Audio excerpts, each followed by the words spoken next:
Pokemon Legends Z-A is an evolution of the Legends format introduced with Pokemon Legends Arceus, now with real-time battles. Set in the Paris-inspired Lumiose City, with rogue, mega-evolved Pokemon running amok in the city, join forces with AZ and the ragtag group of friends in Hotel Z as you battle your way through the citywide Z-A Royale tournament and discover just exactly what is causing the rogue Pokemon to mega-evolve and cause havoc.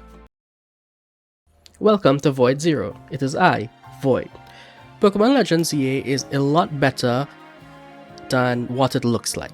While the game is rough around the edges and it does feel flat both physically and in terms of gameplay in certain places, I have found quite a bit to enjoy in traversing the city and discovering how different locations in the city actually map to different kinds of Pokemons that are there.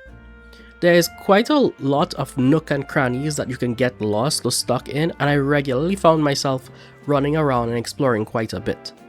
The battle system gets an amazing upgrade from the Legends Arceus game and now allowing for fully real-time battling with considerations to positioning of both your Pokemon and the opposing Pokemon.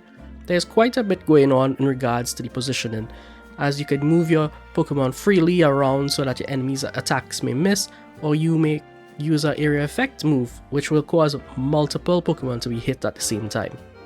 Personally, I don't play Pokemon games for the story or the plot. I don't particularly care. I care, to be honest.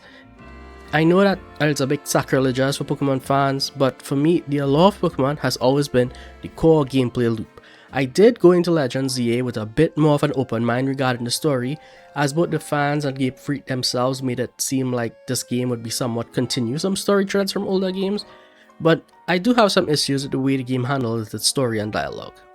I cannot stress how much I disliked the dialogue in this game. I don't think that this was the way. In all honesty, I do think they could have shaved off quite a bit more of the dialogue while keeping the intent of the story. There's a constant barrage of text boxes all the time. I do want to point out that I did in fact button mash through several dozens of text boxes, and I was still able to follow the story quite comfortably. I don't know if Game Freak should do something about it. While I didn't personally enjoy all of these text boxes, I know quite a few people who has. Taking a bit from Need for Speed here, Legends ZA has you roam the city during the day, catching and battling Pokemon in the wild zones, which are these zones designated by the city that has Pokemon living in it, while at nights one of these zones get designated as the battle zone. Sometimes those zones might be outside of the wild zone. You go into these battle zones at nights and challenge trainers. With each trainer you defeat, you collect a certain number of points, tokens. Once you have accumulated enough points, you get to do a promotion match with a certain trainer, who you would have to find on the map and then defeat. You will then move up a rank. While you are in the battle zones at night, there are these challenge cards that you can pick up. Completing them offers rewards including points to improve the speed at which you rank up. The challenges can be as simple as knock out 3 Pokemon with water-based moves, to the more varied and complex challenges that often require you to swap out Pokemon in your party, which adds a good variation if you're up to it. At the end of every night, your points carries over into your rank progress bar, which also at the end of the night, these points are also multiplied by a multiplier to provide you with the game's in-game currency that you can then use to buy items, Pokeballs, and items in customization shops. This is a bit of a spoiler, but as you're progressing in the game, there's a portion of the game where the game skips you 13 ranks up in a single promotion match, and while that felt a bit cheap to do, looking back at it, I realized that it would have been a way more bloated game with too many unnecessary battles. Speaking of battles and the battle system, the new battle system relies a great deal on the positioning you choose for your Pokemon. If they are too far away from your target, your Pokemon will have to close the gap, or even have to return to you before executing certain kinds of moves. Different moves have different thresholds of needing to be close to you or to the opponent. That does add a layer of strategy because much like Pokemon Legends Arceus, you can be attacked and you can incur damage. If you incur too much damage, you faint and you automatically forfeit the match. As a result, you'll need to keep moving, always keeping an eye on your Pokemon and on the match at hand. This is especially needed when you are in a wild zone and there are multiple Pokemon targeting you and your Pokemon. Another interesting thing about the battle system is that the game allows you to use physical objects as cover or as shields, blocking you from getting damage. It is important to note, however, that the opposing team can also use the same thing to protect themselves. One of the things that I thought would have been cool would have been if the moves that you use would have actually affected the environment itself. You know, when you use a fire move, it will cause the trees or grass to burn, the water moves makes puddles of water everywhere, stuff like that. Throughout the game, since you will be battling multiple Pokemon throughout, you will be required to lock on to certain Pokemon that you want your Pokemon to target and defeat before moving along to the others. I don't know if this is a bug or just a skill issue, but multiple times throughout the game I have attempted to lock on to a Pokemon. I would have to press and unpress the lock on button up to 5 times before the game registered that it needed to lock on to that Pokemon that I wanted targeted. It was actually quite frustrating. It was actually quite a frustrating part of battling that did make me frustrated on multiple occasions that I simply turned the game off. The easiest way to think about mega battles is to think about a raid battle from an MMO.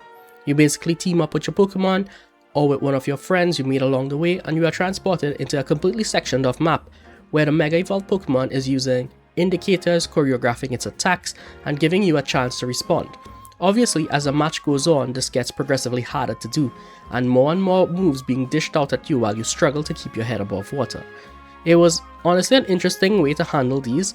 The game also allows you to start at different stages once you've defeated certain sections of the health bar, just in case you faint. It does allow for a more interesting set of battle mechanics to be used, and oftentimes they did in fact make use of it.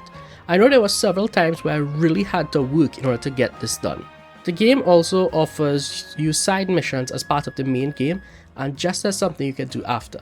I did do some, but it's important to note there are close to 200 side missions, each with varying rewards, some providing you with items and others helping you progress and complete your Pokédex. A good number of these missions also comes from the detective agency. The main game will actually take you there for a mission to introduce the agency, and then you can visit the agency throughout the game to complete it as a break from the main game.